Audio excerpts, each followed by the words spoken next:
Hi, everybody. I'm David Brown, and I'm here with Beth O'Neill. We're senior consultants for Interaction Associates, and maybe you saw us during one of our public webinars or workshops, and we love doing those, the webinars especially, because we get to spread so much information to so many people. And I think maybe, Beth, you'd agree, it's a lot of information that gets put into a very small area, and there's always more to share, not to mention questions that come up that we don't have time to get to.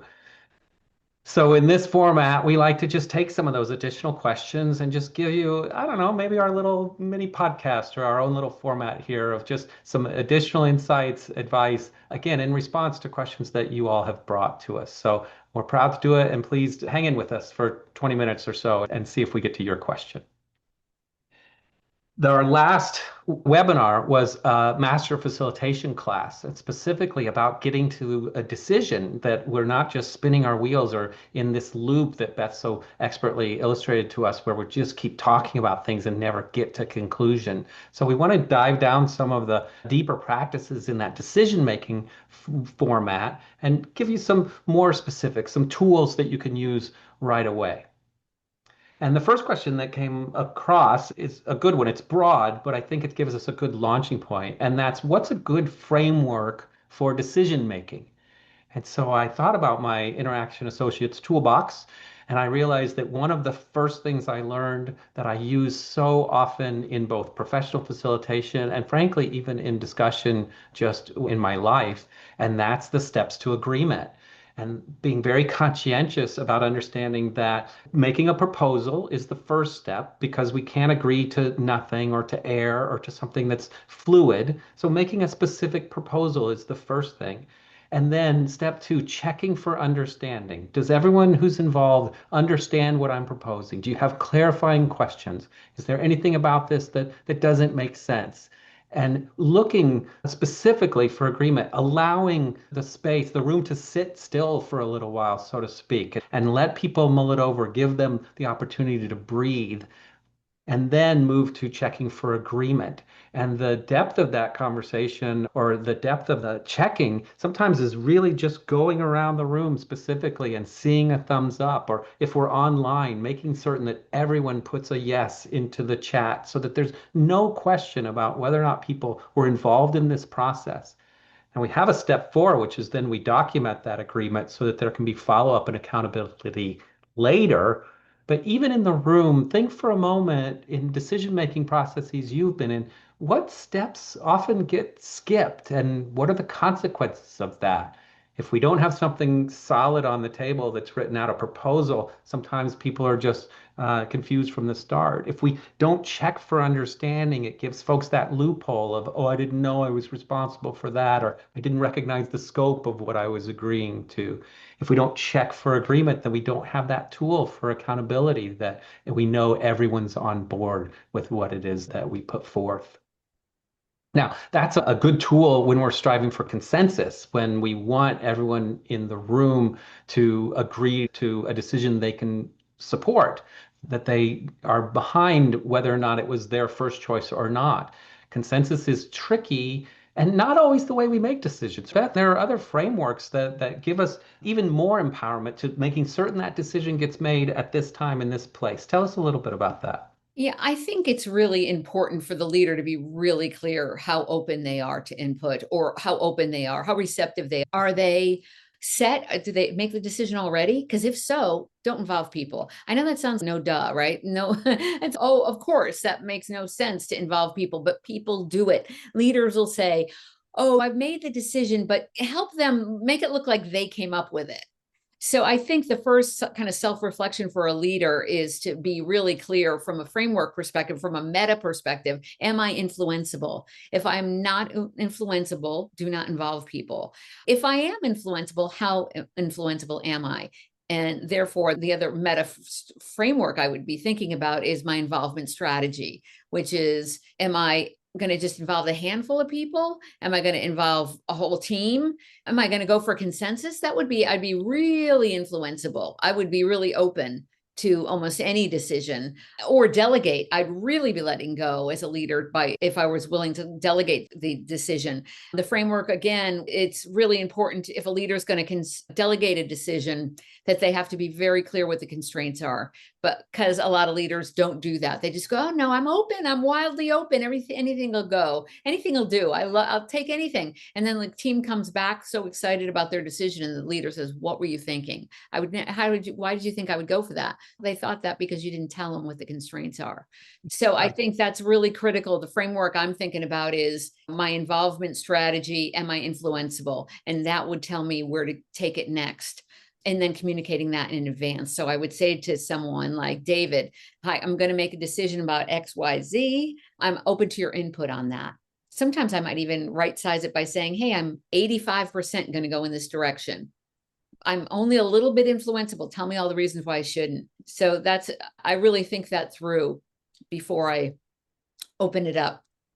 And talk a little bit about the consequences of not doing that. I think when you say, oh, no, duh, it's because people understand it can do good thing, that we should involve people. That seems basic. But as a leader, when we undermine people or when we take away their power, there's real consequence to that. Can you talk about that just a little bit? We believe at Interaction Associates that for long-term sustainable success, we need results, process, and relationships. You need results, obviously, process and process decision making. It falls underneath the process rubric. Being clear about decision making is a process thing, and if you are unclear, it affects relationship.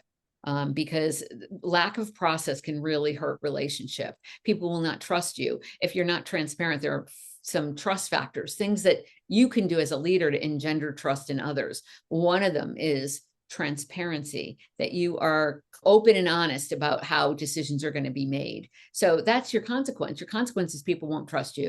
And if you don't have relationship with people, they won't give discretionary effort. So then you're really in trouble if you have none of that. You might be able to eke it out like results every now and then, but long-term sustainable success, it takes good, solid relationships. And if you're not transparent, it's hard for people to trust you. Without a doubt. And I think that it segues a little into some of the next questions that people have, because one of the things that occurs when that transparency is gone and that trust is the process can break down too. Suddenly people are showing up less and they know that the decision's already been made or they're uninterested. So many of our questions are about whether or not people are engaging in meetings and are showing up. Here's one that, what do you do when participants seem disinterested, even if they have an assigned role in the meeting? Now, my first response would be what you just said, which is, okay, have I built a culture of trust and inclusion and they know that they're in that meeting for a reason and it's important? But what are some other techniques that you might put forward for that person who's sitting back and not participating in the decision making? If somebody is disengaged and not participating, I want to figure out what the root cause of that is. Why? Are they unprepared? Is there a barrier to their full participation? Is there a lack of safety in the room so people don't feel safe speaking up or saying what they think? Is there a language barrier? What are the factors that are getting in the way from somebody participating? And if people don't understand the why or their role in decision making, it also contributes for people. They hang back. They end up hanging back. Yeah. And I think that I love the understanding that root cause is where we're trying to get to. And also, let's just provide some real in the room tools for what that might be, or in the virtual room as well. Because our role as facilitator it's to get the process going and make certain that no one's left out. And we've likely put these people in the room because their expertise is needed and important. So sometimes I will specifically scan a room or scan a screen and say, I think I've heard from everyone except, oh, wait, I haven't heard. And I would call them by name and say, what do you think about what you've heard so far? And if someone were to say to me straight out, I'm not sure why I'm here, or etc., then I would invite the leader to say, this is why we invited you. This is the expertise we hope that you brought.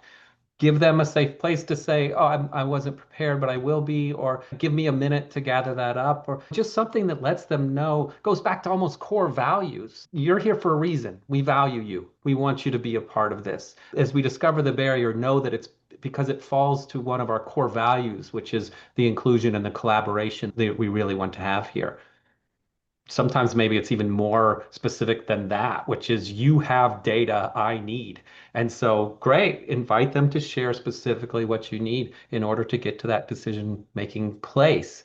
Sometimes it takes a little bit more of a directive, but do it based on a plan and understanding. And I think that's something we should talk about that I know we did in the webinar a little bit, but so many of my answers to the questions that people bring is, do we know why that person is in the room? Do we know why they've been invited? If they say to me, why am I here? What would my answer be? Have I done a stakeholder analysis to really understand where they fit into this decision, how they'll be impacted, how they impact the making of the decision, so that there's never any sort of doubt of, oh, Tom was in there, but he was really not participating, but oh, I think he was just listening in anyway. That's not an effective use of our time or Tom's time. We want to make sure we've done this planning beforehand and really thought about what it is that we're doing so that when the time comes to gently encourage people to be a part, we know precisely why their participation is important to us. And it's not just flippant or because we invite everyone. It's because we're getting to this specific desired outcome, and that's their input is really important. That's right. I think through what are the discrete decisions that need to be made in the meeting? Who are the stakeholders? Who has subject matter expertise? Who could block it? Who's in charge of implementation? Who is an influencer within this decision? So being very clear about that going in, I think is so important so that people know how they're valued in the conversation. The other thing I think of as a prevention, David, I love to do this at the very beginning. Hey, here's the decision we're going to make. I want to hear from everybody on this one. So it sends out the signal. No one's, and then I'm tracking it, always tracking to make sure that I've heard from Right. everybody, like you said earlier. Yeah. That's so good. And we have so many tools and so many are available on the IA website and we can track down. But conceptually, one of the things that I've been saying lately in my workshops is in a former life, I taught 10th grade English. And it's absolutely true that teachers have favorite classes. Sorry. And it's true that when I would create a lesson plan, there were things I could do in second period that I could never do in fourth period. Those after lunch, they couldn't sit down and collaborate, or there's no way those personalities and those two people were just in a relationship and broke up. And so this just like the metaphor is the same. When you know so many of the answer to these questions about strong personalities, people who might take over a meeting, people not being engaged, people who sit back, if you're entering into a meeting where those issues might rise up or where there's something that's contentious or where it's just super important to give everyone their chance to speak up, then create that structure in your agenda. Use the tools that are just what you said. I want to hear from everyone. And sometimes, if you know you have to do it, I need to hear everyone, but we have limited time. I'm going to give you 3 minutes, and this is how I'm going to gauge that time. Or this is how. The more structure that you know is going to happen or be needed because of the personalities that are in that room, when you are given the empowerment of facilitating a meeting, you're taking on the responsibility to structure it in a way that's going to make it work. So use your tools. And if you have to walk in there with a really solid plan in order to keep everybody right on the line, then do it. The other people will subtly recognize what you're doing and will thank you on the way out the door because you got them to the desired outcome and you use tools in order to do it. That's right. And I think it also sends a signal when you do little, we call them prevention. When you do a Mhm. prevention, I'd like to hear from everybody on this. It also helps the people who might over participate to pipe down, to stop them from maybe hogging the time. They don't mean to do it. It's not malintended. They're trying to help, be helpful, but just sends a signal that we want to make sure we hear from everybody. And it makes her intervening later to call out people who haven't here because you've warned them. Mhm. I've had a couple questions though, and I'm really curious to hear your thought about this. Is we create our roles in the meeting, and I'm a facilitator, whether I'm an internal person who's been asked to do that or even an external consultant. And sometimes it's the leadership that all of a sudden you'll get in there and things go in a completely different direction. That was one of our questions. What to do when the main client wants to take the meeting in a different direction than we had previous planned? What might you do in that situation? Yeah. My first reaction was go there, Sure. because they're taking us in a direction. I don't know why. I might inquire, hey, I noticed that we have a thing called say what's going on. So it looked like this. Hey, I noticed that we had planned to talk about ABC today, and you're bringing up this topic of XYZ. Do we have the right resources in the room to address this today? It, just to do said in a neutral way helps the group assess whether or not we should take that jag to the left. Sometimes it's perfectly the right thing to do, but do it consciously. So that Absolutely. I would call it out. But and typically, if the leader wants to go in that direction and they have a strategy and we have the right people in the room, maybe that's the right way to go. We say plans are nothing, planning is everything. So having an alternative approach, if the plan you made isn't working, then adjust your plan accordingly. Yeah. And I want to reiterate how powerful that tool, Say What's Going On, is. And practicing saying things in a neutral tone, because all the way back to someone who isn't engaged, you don't have to call them out necessarily. It's just to say, I feel like I'm not hearing from everyone at this time. I'm getting concerned about the clock on the wall, and there's been someone and I haven't heard from anyone yet. That's the opposite of saying, you're talking a lot and I'm running out of time. We can practice the ways that are gentle and inclusive, but still just not letting stuff slide and just assuming it'll be okay. Because well, some of our questions are about, well, how about these decisions sticking? How come my decisions are being undermined later? How come, they don't last? And so much of it is because we assumed in the room that everybody was okay, or we let go of our responsibility of assuring that everybody was okay and participating. That's the facilitator's job. And so practicing the ways that allow you to say what's going on, return to the core values of the group and of the facilitation, guide people to the desired outcome that's there, and make certain that the inclusivity is there. That's how not just the meeting is effective, but the decision is effective. And that was really the goal of our entire workshop, was we got to get to the decision. We don't just need our meetings to work. We need our decisions to stick and last.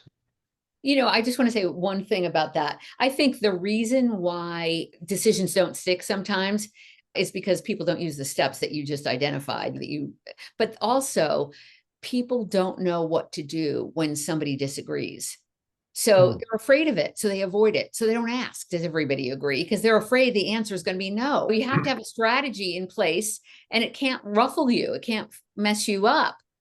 You got to ask that. So tell me a little bit, what would it take for you to agree is a great question in that situation. But people don't have strategies for the answer of no. So people, or they're diminished when they say the reason why they don't agree. So as a facilitator, you have to embrace the dissent and really help people understand what's underlying the no, because they might have some major interest underneath that dissent that is really valid.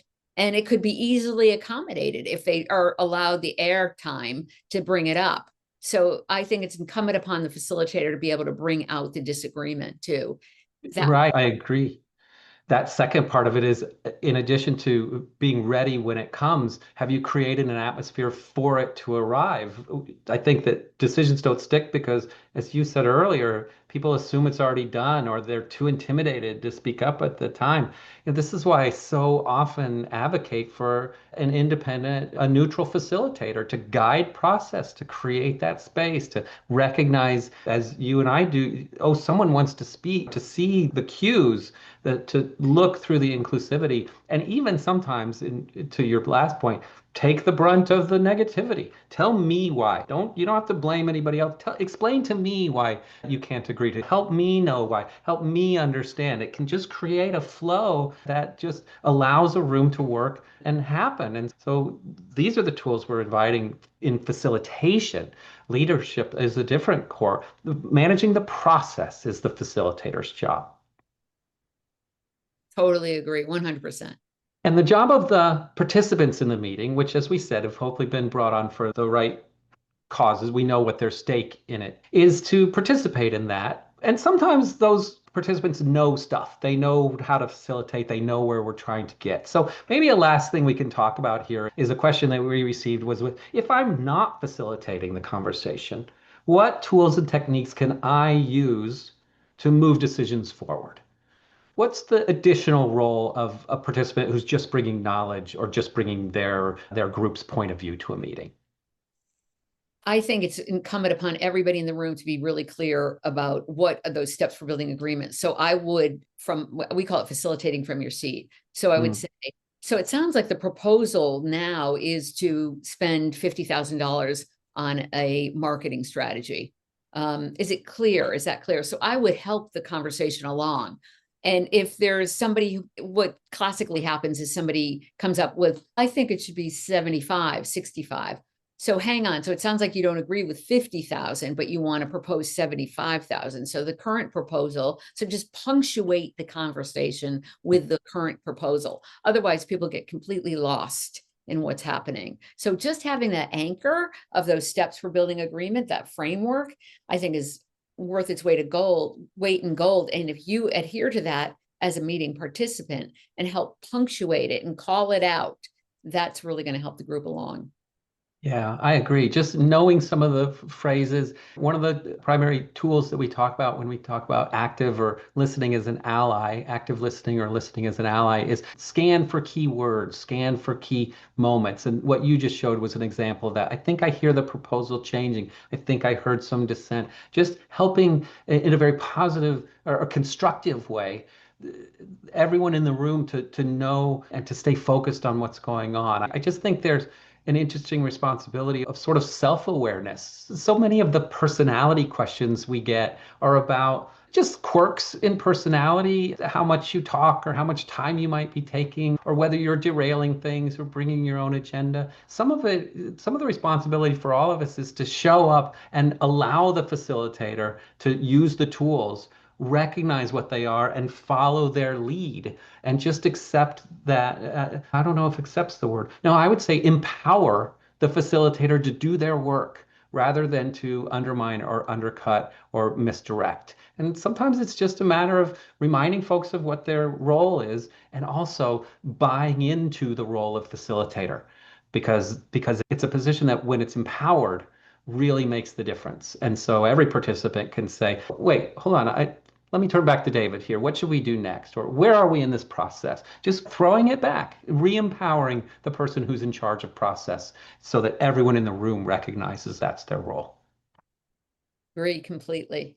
I think Fantastic. we're at the end of our time. I think we've done a pretty great job because I love how theoretical we were, but also how practical we were, and also just reminding everyone that this takes work. It's a practice. And so walking in and knowing your tools, but also learning them in such a way, practicing them in such a way that they become habit and they become natural for you. It takes some time, but all of us want better meetings. All of us want decisions that stick. All of us want to do and go home feeling good about the results and the process and the relationship that we engaged in. So hopefully we're able to help with that. Thanks so much, Beth. Your insights are perfect.